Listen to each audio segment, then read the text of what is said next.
Víctor Adrián Espinosa, de quien lleva la estrategia de redes sociales para Condé Nast México y América Latina. Por ejemplo, una de las revistas que él maneja es la revista Vogue. Ya nos hablará un poco más. ¿Cómo estamos, mi querido Víctor? ¿Me escuchas bien? ¿Andas por ahí? Hola Miguel, ¿cómo estás? Saludos a todos por allá y gracias por la invitación. Bienvenido, gracias. Vic, y nos va a hablar Víctor Adrián Espinosa de cómo innovar y qué estrategias seguir para crecer en redes sociales. Víctor Adrián es periodista transmedia y estratega de audiencias con 15 años de trabajo en medios de comunicación en México y Europa. Ha trabajado en Forbes, México y Latinoamérica, El Universal, El Mundo en España. Ahora está a cargo de toda esta empresa, las redes sociales de Condé Nast, una firma de medios. Y bueno, gracias a esta experiencia también ha sido orador en diferentes paneles. Y bueno, gracias Víctor por estar por aquí. ¿Y qué nos tienes preparado para la ponencia de hoy? Pues antes que nada agradecerles la invitación a la International Journalism Academy, que me consideren para ser parte de este panel con grandes colegas, gente que admiro y que como Carla y como Salvador y como Alexis, pues se aprende muchísimo de ellos. Pero bueno, si quieren comparto mi pantalla y de ahí parto para poder hablar del tema de redes sociales. Pues bueno, el tema de hoy que vamos a tratar y para el cual me invitan con muchísimo gusto es redes sociales para periodistas, cómo innovar y qué estrategia seguir. Una actualización de un tema que llevo trabajando hace ya algún tiempo, pero que hoy vamos a verlo aplicado en el 2020 tras todo el torbellino que significó la pandemia y que sigue simbrando los cimientos del periodismo digital hoy en día. Entonces, bueno, ya Miguel me presentó, nada más ahí acotar, justamente llevo ya trabajando el tema de redes sociales desde hace ya muchos años. El origen de mi interés por eso surgió en El Universal en el 2006-2007.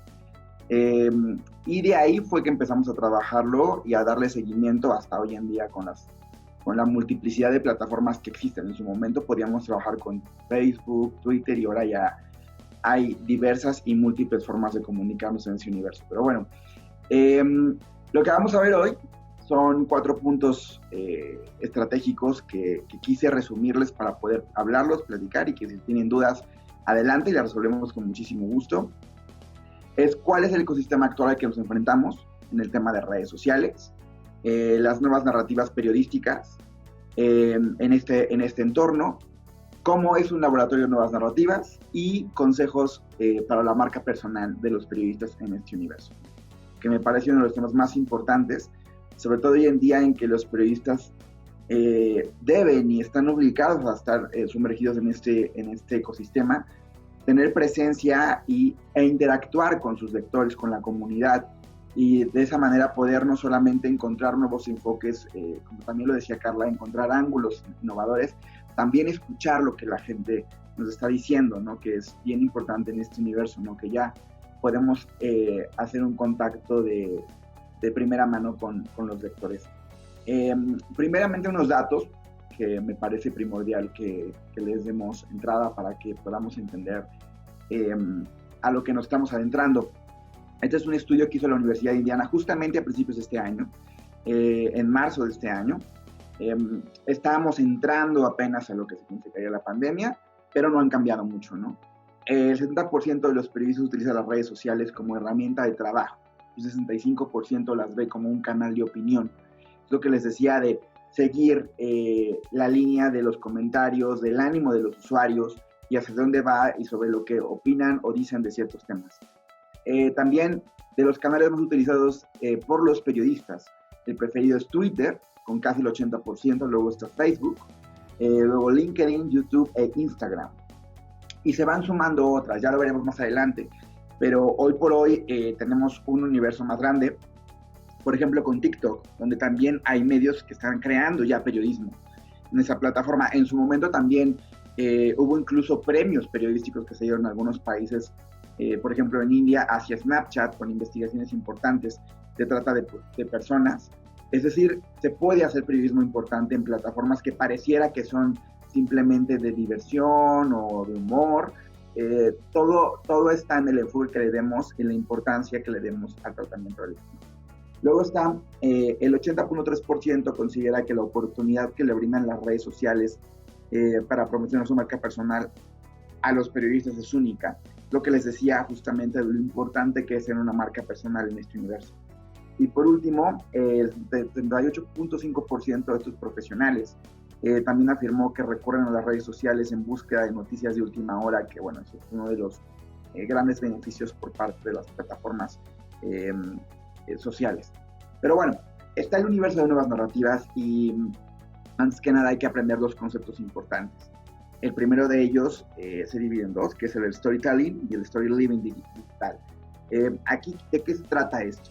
Bueno, pues es justamente crear narrativas, contar una historia a través de todos los formatos que ofrecen las plataformas, que ya lo veremos más adelante.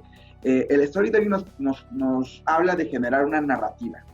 El story living nos habla de generar una cobertura en vivo sin perder la estructura y la columna vertebral de lo que significaría generar una crónica, un reportaje o una historia de manera escrita. En algún momento, cuando trabajaba en un periódico que se llamaba 24 Horas, Diario 24 Horas, que todavía existe, creábamos lo que se llamaba Twitter Crónicas, y lo que hacíamos ahí justamente era generar todo un hilo narrativo a través de crónicas culturales, visitando museos. Primero se volvió un cúmulo de historias culturales que luego ya pasaron a ser coberturas en vivo de temas importantes. Yo me acuerdo que llegamos a ir al Museo de la Sedena, de la Defensa, donde guardan todo lo que confiscan a los carteles de la droga en México, y de ahí se hizo también una historia, ¿no? Entonces, de eso va las dos diferencias, del storytelling y el story living. Ambos son conceptos que se adoptan del marketing, pero que llegan al periodismo a ser muy disruptivos, porque de principio no se pensaría que se puede contar una historia a través de este tipo de hilos narrativos, no solamente en Twitter, sino también pensando en Instagram Stories, en TikTok, en Facebook. Se pueden hacer grandes cosas, todo depende de la iniciativa. Y Multimodal Story se refiere a toda la diversidad de formatos: video, fotografía, texto, ya sea video largo, video corto, en formato vertical, efímero. Me refiero, por ejemplo, a contenido efímero cuando hablamos de historias, ya sea en Twitter, en Instagram, en WhatsApp, en LinkedIn, y cada vez hay más formatos de historias en todos lados. Pero bueno, a eso se refiere, ¿no? A la multiplicidad de formatos que nos ofrece ya este universo digital. Entonces, bueno, aquí les ofrezco yo un mapa de todas las nuevas narrativas noticiosas que existen hasta el momento. Cada vez voy actualizando más y más este mapa. La primera creación fue del 2017, y desde aquel momento voy sumando todo lo que se va creando, ¿no? La manera de leerlo es de abajo hacia arriba. Primero, en la parte de abajo están los formatos cortos, los formatos efímeros, los formatos que duran menos de 15 segundos, y van subiendo hasta los formatos más largos, ¿no? Lo que en inglés se conoce como los long formats, que son ya reportajes largos llevados a un sitio web, y donde ya se puede leer a profundidad un tema, ¿no? Con diferentes ofertas de contenido visual, no solamente videos, sino también fotografía, incluso también chatbots con quienes puedes hablar. Vamos a ver algunos de ellos y les voy explicando. Ahorita vemos ejemplos, pero los que marco en azul son con los que me gustaría que se quedaran, que son finalmente los que ahorita están generando mayor popularidad por parte de los medios que están llevando la batuta en lo que yo llamaría una revolución digital, no solamente a nivel Latinoamérica, sino también en el mundo entero. Está, por ejemplo, los chatbots, que son esta serie de bots que crean los diferentes medios a partir ya sea de herramientas gratuitas como las que ofrece Facebook hoy en día, o a través de herramientas de pago, adquiriendo el servicio por parte de algún equipo de ingeniería. Es un robot que está programado para responder preguntas. Recuerdo mucho el caso de la BBC, que en determinado momento creó estos chatbots para poder hacer preguntas y respuestas sobre el coronavirus a principios de la pandemia, cuando la gente estaba ávida de respuestas sobre lo que hasta ese momento se sabía del virus, pues se crearon estos bots. Con eso se puede ayudar a responder dudas generales. También está, por ejemplo, las historias verticales, son justamente el contenido efímero, ¿no? No solamente en TikTok, no solamente en Instagram, no solamente en LinkedIn, sino también nos ofrece otro tipo de ofertas, de tipo de historias narrativas, que se pueden ir creando historias encadenadas con contenidos orgánicos que nos permitan poder llamar la atención de audiencias incluso mucho más jóvenes. También eso es algo que veremos más adelante, pero una cosa importante es que entre más efímero y más corto sea el contenido, hablamos de plataformas donde las audiencias son mucho más jóvenes. Estamos hablando de 13 años hacia adelante. Entre más el contenido tenga más extensión, pues la audiencia va creciendo. Esto no quiere decir que los jóvenes nos interesan, al contrario, me refiero a que la audiencia va siendo mucho más abultada. Ya no solamente tenemos audiencia de 13 a 18, de 18 a 25, sino también tenemos audiencias ya hasta de 65 y más. También en esta opción de historias verticales tenemos los Twitter Moments, que es una de las herramientas que más hemos utilizado en Condé Nast para poder llevar el contenido de entretenimiento que estamos publicando día con día en los diferentes títulos. Más adelante, para los que no estemos familiarizados con ese tipo de formato, lo veremos y veremos cómo funciona. Pero bueno, básicamente en una definición muy sencilla, pues es una cadena de tweets que hablan sobre un tema en particular. Uno de los moments más populares de los últimos meses fue uno creado por El País, el diario español, sobre cómo se podía contagiar el coronavirus a través de aerosoles. Y entonces creó un moment a través de inspirado en un reportaje. Entonces lo diseccionó a través de una secuencia de 12 o 13 tweets, y a través de ese moment logró impactar a una audiencia mucho más masiva que solo el hecho de haber publicado la historia y una salida habitual en Facebook y Twitter con 2-3 tweets. Luego tenemos los videos cortos, que anteriormente, hasta hace algunos años, era como la popularidad, un video corto, porque se creía que las audiencias, o no se creía, estaba comprobado que las audiencias consumían video corto con una retención de hasta 1 minuto, 2 minutos, sin contar el universo de YouTube, ¿no? Que será otra cosa totalmente distinta a lo que ocurría en Facebook, en Twitter, en Instagram. Con el paso del tiempo esto ha ido cambiando y hoy por hoy tenemos el consumo en redes que llega a ser incluso de hasta 60 minutos o más, en plataformas como Instagram TV, Facebook Live, incluso transmisiones en vivo a través de Twitter o LinkedIn, ¿no? El mismo Miguel no me dejará mentir, ya con transmisiones en vivo en Facebook o LinkedIn puede estar jugando ya con tiempos mucho más largos y con extensiones más largas, donde la audiencia la aspire además, ¿no? Para su consumo diario. Y de ahí, pues que bueno, ya me adelanté un poco, pero justamente está el video en vivo, ¿no? En este universo hay otras, por ejemplo, la realidad virtual, está también historias ya más estructuradas, enlistados, por ejemplo, que es un formato que BuzzFeed creó y que se ha expandido a todos los demás medios con un consumo alto por parte de las audiencias. En este caso de los listados, Animal Político, por ejemplo, un medio mexicano lo hace muy bien, que es listados respondiendo preguntas de temas generales, ¿no? Que están en la agenda diaria, en la opinión pública, y que la gente tiene respuestas. Uno de ellos fue, por ejemplo, con la aprobación del Senado en relación al tema de la marihuana. Bueno, pues por ahí se puede crear listados de preguntas básicas, ¿no? Que también ayudan al posicionamiento, no solamente para salir en redes sociales, sino también para el posicionamiento SEO, quienes estén familiarizados con estos términos y sobre lo que significa poder posicionarse en buscadores. En la parte donde dice long form storytelling, es justamente un formato que a principios del 2012 el New York Times empezó a impulsar, y de repente medios como El Mundo, El País, The Guardian, Le Monde, y aquí en México El Universal empezaron a impulsar. Son, como les decía, reportajes de largo aliento. Lo que en papel vemos a través de varias páginas.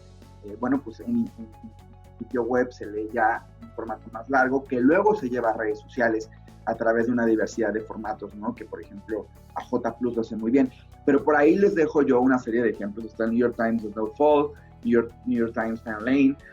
Son una serie de titulares sobre reportajes que el New York Times creó que justamente permitieron a la audiencia conocer de fondo lo que significaba, por ejemplo, una investigación alrededor de una avalancha o cómo es vivir con ciertas enfermedades. Recuerdo mucho otro de ese tipo de formatos llevado a redes sociales por parte del New York Times. Creó una serie de videos que se veían a través de gafas de realidad virtual para poder, pues, al menos percibir lo que significaba estar en una zona de guerra, por ejemplo en Siria, ¿no? Que el usuario desde su sillón o desde su cama pudiera ver y sentir lo que significaba estar en esas zonas, caminar por las calles de Damasco, por ejemplo, y darle rienda suelta a lo que vivía el reportero y a lo que el reportero podía llevarle al público más allá del texto. Pero bueno, este ecosistema informativo, como yo les digo, ya de todas las que vimos, aquí resumo las más populares y las que hoy en 2020 y durante la pandemia estuvieron teniendo mucha más fuerza y fueron usadas por parte de los medios de una manera mucho más intensa. Facebook Live, Instagram Live, Instagram TV, Instagram Stories y Reels, que es lo último que tiene Instagram en su oferta, TikTok, que se subió a este listado, Instagram Stories, bueno, ya lo ponemos arriba, videos long format en diferentes plataformas y Twitter Moments o Stories. En el caso, por ejemplo, de Facebook Live, en Condé Nast, lo que creamos fue una serie de entrevistas en todos los títulos que tenemos.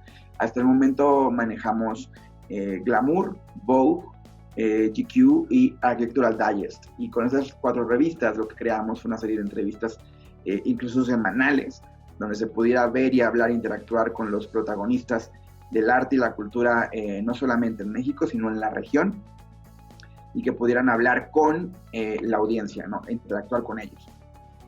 Lo mismo se utilizó para Instagram Live de una manera mucho más orgánica, no tan estructurada con diferentes cámaras y ensayos previos, sino Instagram Live era un escenario más bohemio incluso. Por ejemplo, ahí lo hacíamos con artistas emergentes o artistas ya posicionados, músicos ya posicionados, pero que venían de géneros musicales mucho más mainstream, por ejemplo, J Balvin, ¿no?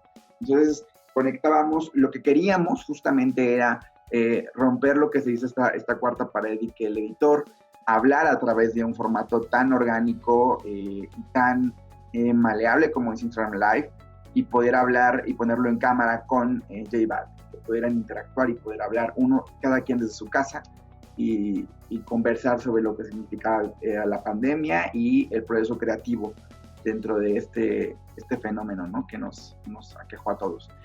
En el caso de TikTok se han creado iniciativas muy interesantes, entre ellas, por ejemplo, National Geographic ha llevado a TikTok muchos sneak peeks, es decir, pequeños videos para poder enganchar a su audiencia sobre temas relacionados a fauna, flora, sus investigaciones que hicieron durante 2019 y que no tuvieron salida, o lo que están haciendo durante 2020 para hablar de diferentes temas como el coronavirus. Mismo caso de la Deutsche Welle, la televisión alemana, que ahora es muy popular en YouTube y que utiliza TikTok para atraer una audiencia mucho más joven hacia sus documentales. Si se fijan, muchos de estos canales no es la ruta final donde se consume el producto, sino es un momento, un gancho para poder anclar a la audiencia y llevarla a otro punto, ¿no? En este caso, por ejemplo, a YouTube y ver el documental completo. Instagram Stories lo mismo. En el mundo de la moda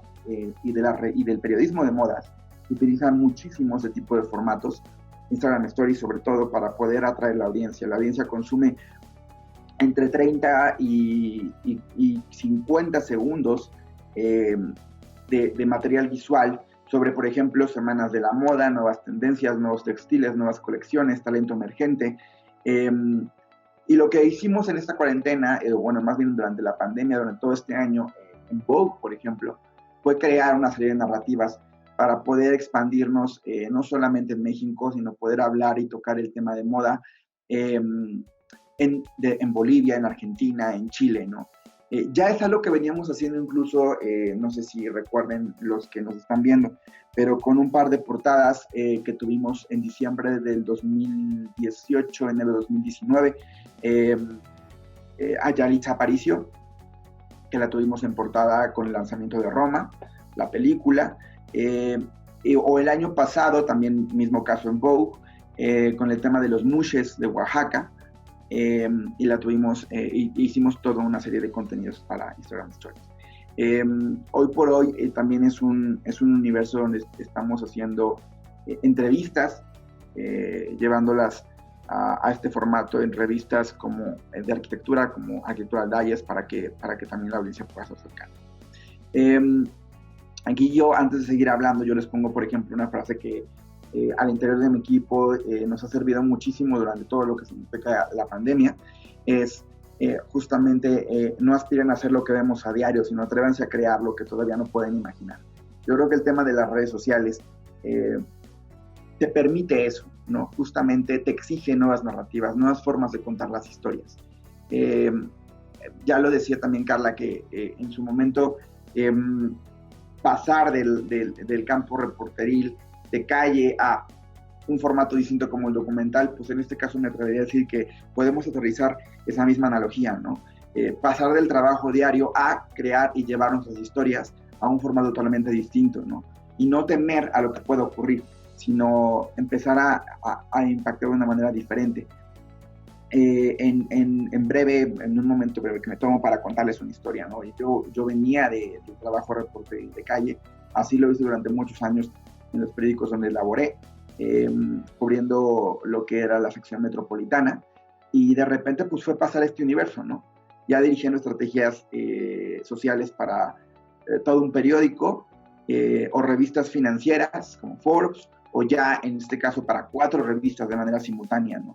Entonces, lo que te exige como periodista es ver las historias de manera diferente, ¿no? Y poder hablar con el periodista, con el personaje que originó la historia, y ver qué se puede hacer más allá solamente de la simple salida de tenemos esta historia, si la quieres leer, dale clic aquí, ¿no? ¿Qué se puede hacer más allá, ¿no? Entonces, hablar con todas las plataformas y crear un lenguaje diferente, en Pinterest, en Twitter, en Instagram, en Facebook, en LinkedIn, un universo y una atmósfera distinta. El tema de las transmisiones en vivo, yo aquí les pongo una en particular que se ve a lo lejos con movimiento, tampoco la pongo aquí en formato largo porque el tiempo nos come, pero es Jorge Ramos, y quien está familiarizado con Jorge Ramos pues trabaja para Univision, es uno de los anchors principales de Univision desde Miami para Latinoamérica entera, ¿no? Entonces, este caso en particular siempre lo pongo como ejemplo porque es justamente lo que se espera de una transmisión en vivo, ¿no? ¿Qué ocurrió en ese momento? Llegaba un huracán a la Florida y lo que Ramos hizo en su momento fue no solamente poder transmitir en televisión lo que estaba ocurriendo, sino también salir a la calle e irse a este punto específico, ¿no? Era una playa enfrente del Distrito Financiero de Miami.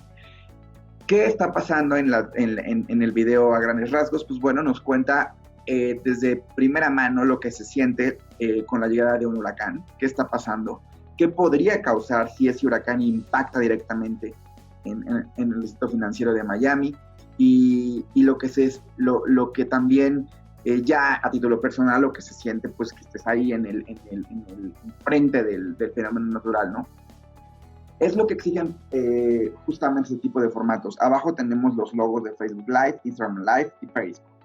Pero hay muchos más. Como les decía, ya LinkedIn también tiene transmisiones en vivo. Y bueno, Instagram no solamente puede hacerlo live, sino también aprovechar otros formatos como el TV. Pero bueno, en este caso en particular, lo que exigen las plataformas en vivo es salir a la calle, grabar en vivo y poderle mostrar a la gente lo que está pasando. Más allá de lo que estamos acostumbrados a ver en televisión. Durante el tiempo que llevo dando conferencias o cursos de este tema, siempre le digo a los colegas, no tratemos de llevar las reglas de la televisión a Facebook Live o a Instagram Live o a Periscope, que es la herramienta de Live en Twitter. Es algo totalmente distinto, es simplemente encender la cámara del teléfono y comenzar a interactuar con la audiencia, ¿no? Alguna vez en la revista Forbes lo hicimos en 2 ocasiones, lo hicimos varias veces, pero en 2 ocasiones que recuerdo importantes. La primera de ellas fue cuando ganó Donald Trump. Estábamos un equipo de reporteros justamente en el Club de Periodistas de la Ciudad de México, donde se estaba reuniendo toda el ala de republicana que está presente en México para poder ver las elecciones en aquel momento entre Hillary Clinton versus Donald Trump. Lo interesante de esa noche y el por qué lo cuento fue porque no teníamos planeado hacer una transmisión en vivo, era simplemente una entrevista con el representante de los republicanos en México, quien en su primer momento nos dijo pues que no esperaban ganar, ¿no? Que simplemente esperaban ver cómo se transcurría la noche, pero que tampoco estaban muy de acuerdo, por ejemplo, con algunas de las frases que había dicho Donald Trump, pero tampoco podían estar en contra. En fin, lo que pasó y ocurrió después fue que, y ustedes lo saben, todo el mundo lo vivió, durante el transcurso de la noche las elecciones cambiaron de forma repentina y lo que se decía en las encuestas fue totalmente distinto a lo que se veía en pantalla con la elección estado por estado, ¿no? Y de repente, pues Donald Trump estaba a la cabeza. Ahí empezamos a hacer una serie de transmisiones en vivo para poder registrar ese cambio de emoción en el grupo republicano, ¿no? Y empezamos a hacer una serie de entrevistas. Otro caso fue justamente cuando en algún momento del 2017 hubo una serie de saqueos en Ciudad de México, una noche donde hubo varios saqueos, y pues salimos con celular en mano, los reporteros, yo grababa, él hacía las preguntas, o en determinado momento yo también hacía preguntas, y él grababa. El punto era poder ir a puntos específicos y poder llevar a la audiencia de Forbes, pues, qué pasaba en zonas financieras de la Ciudad de México, donde no se solía ver este tipo de crímenes, no sé si se le puede llamar de alguna manera. Pero fue muy interesante porque la audiencia que no estaba acostumbrada a recibir ese tipo de transmisiones, lo recibió de manera muy positiva, y entonces ya fue algo que se quedó, y empezamos a llevarlo ya para hablar de las portadas, para hablar de los eventos que realizaba la revista, en fin. Aquí en Condé Nast lo que hemos hecho, pues decías, entrevistas en vivo, hemos llevado también eventos en vivo, semanas de la moda, transmisiones desde allá, y entonces lo que hemos logrado es justamente poder llevar al público a lugares donde antes no se podía, y no en un formato televisivo, sino en un formato ya más orgánico, donde puedan tener la cercanía que el mismo periodista está viviendo en el momento del evento. Querido Vic, luego ya viene historia. Perdón que te interrumpa, mi querido Vic. Estamos ya unos minutitos, nos está ganando el tiempo. ¿Te parece bien si en unos minutitos más nos puedes, para pasar al espacio de preguntas y respuestas? Sí, yo me apuro, Miguel, me apuro. Gracias. Bueno, en historias instantáneas, pues justamente está toda la parte de TikTok, de Reels, Instagram TV. Ya les traigo algunos ejemplos, pero yo creo que con el que estamos viendo en pantalla es más que suficiente. Justamente un periodista de la CNN contando cómo llega a Corea del Norte, ¿no? Y lo que sucede en la frontera entre Corea del Norte y Corea del Sur. Se pueden contar historias de manera mucho más sencilla. No se necesita, como lo digo aquí, tener contenido muy producido, es contenido crudo, contenido exclusivo, contenido del momento. El tiempo de vida de este tipo de formatos es de 24 horas, ya lo saben, pero nos permite poder tener mucho más cercano a la audiencia. Ahora hay historias en todo tipo de plataformas, así que se puede utilizar el contenido de manera diversificada y dependiendo pues de dónde lo queremos manejar.